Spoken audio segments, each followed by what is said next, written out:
La parole est la vraie lumière. En venant dans le monde, elle éclaire tous les humains. Mesdames et messieurs, mes bien-aimés dans le Seigneur, il ne suffit pas de lire et d'écouter la parole de Dieu, mais il faut la mettre en pratique. Que Dieu bénisse chacun de vous et bonne écoute. J'appelle mes petits à ne pas retrancher quoi que ce soit de ma parole, mais de la vivre chaque jour telle que je l'ai enseignée sous l'égide de Pierre, mon vicaire, qui enseigne ma vérité. J'établirai ma royauté dans le cœur de celui qui s'abandonne à moi. Je lui ferai goûter ma tendresse. L'âme attirée par moi connaîtra mes prouesses. Je lui montrerai la puissance de la divine Eucharistie. Elle verra ce qu'aucun œil n'a jamais vu et me louera d'avoir donné cette merveille à l'humanité. Elle comprendra pleinement qu'en l'hostie consacrée, elle possédait l'essentiel, le divin dans toute sa magnificence. Heureux qui s'imprègne de mes paroles, heureux qui a compris mon sacrifice, heureux qui prend part à ce mystère.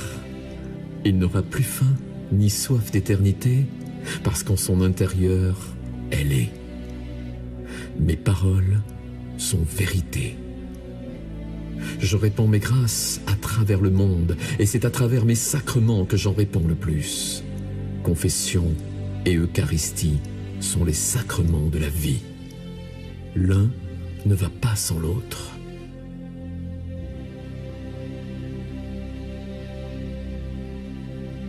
L'être humain ne peut comprendre pleinement la puissance de l'Eucharistie. Dieu se donne à ses créatures en les espèces du pain et du vin consacré. Qui a compris cela ne veut plus se séparer de moi.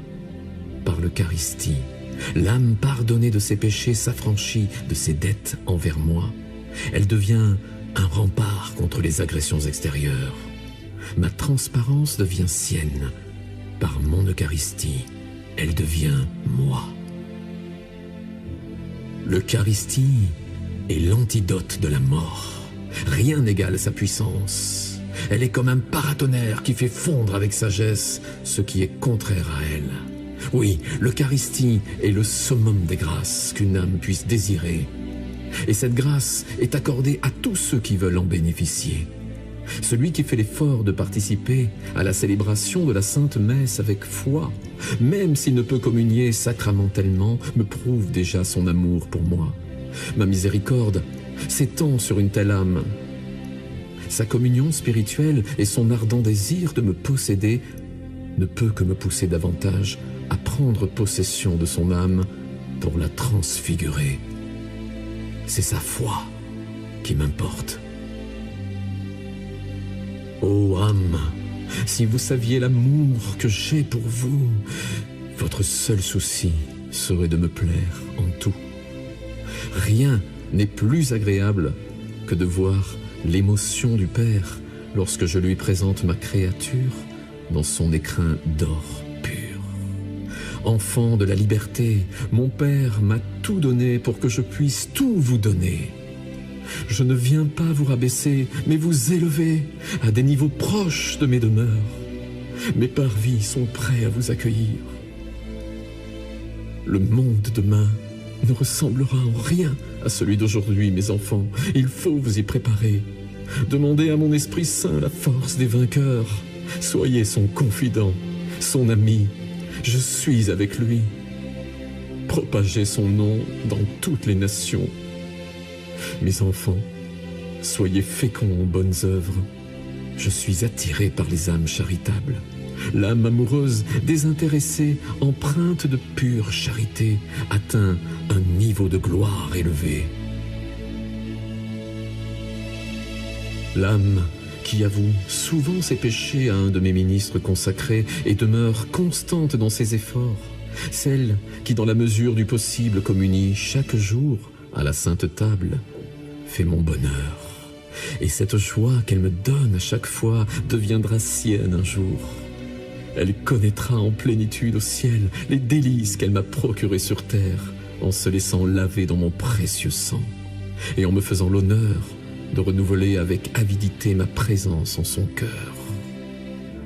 L'âme vraiment amoureuse de Jésus Eucharistie, non celle qui communie avec nonchalance par obéissance, mais celle désireuse de jouir au maximum du souverain bien, est empressée d'aimer, parce que, vivant avec moi, en moi et par moi, elle s'identifie toujours plus à ce que je suis, l'amour dans toute sa gloire.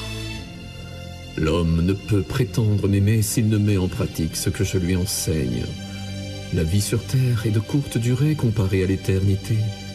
Le véritable chrétien met tout en œuvre pour jouir de la vie éternelle à mes côtés. L'âme sur terre doit s'attacher à la vertu d'amour. L'amour se travaille, s'étudie, s'analyse, s'approfondit.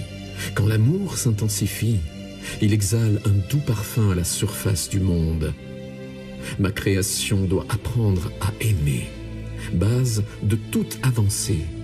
Rien ne peut subsister sans amour. L'ordre du jour est à l'amour. L'amour donne à l'âme son éclat perdu. L'amour est synonyme de printemps éternel. Tout revit dans l'amour. L'amour est élan de générosité, de tendresse, de miséricorde, de vie vers la vie. L'amour donne des ailes pour aller toujours plus haut. Il est le moteur qui fait vibrer tout l'univers. L'amour cherche l'amour. Il se complaît dans sa lumière. Lumière qui éclaire toute vie. Personne n'est dépourvu d'amour. Très peu savent l'exploiter à bon escient. L'amour humain, égoïste et primitif, domine encore. L'amour emprisonné cherche à être libéré. Mon Esprit Saint est à l'œuvre. Le feu éternel de l'amour va prendre des dimensions gigantesques.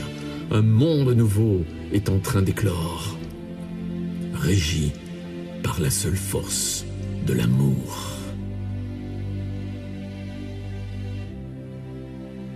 Qui prétend connaître les saintes écritures et ne pousse pas les portes de mes églises pour venir me boire et me manger, celui-là se fait violence. Quelle foi l'anime? Âme, aime-moi comme je t'aime. Ton amour pour moi serait plus profond si tu daignais m'écouter. Réconforte-moi en assistant à la sainte messe, célébrée par mes prêtres ordonnés, parce qu'à travers leurs mains, par mon Esprit Saint, je suis la vie. La vie se donne pour t'offrir la tienne. Je t'invite à te diriger vers la porte de l'éternité bienheureuse. Nous sommes faits l'un pour l'autre.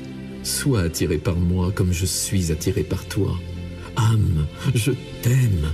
J'ai pitié de toi. Je suis Eucharistie, pain de vie éternelle. Eucharistie, porteuse de vie, joie du peuple élu. Je suis le Dieu d'amour, vivant pour les siècles. Mon nom est le Seigneur, rédempteur de l'espèce humaine. Tout en moi reflète la splendeur majestueuse de la gloire divine. Je suis celui qui est, qui était et qui vient rassembler les brebis du monde entier, afin qu'elles paissent à mes côtés. L'image de la beauté prend naissance dans les cœurs.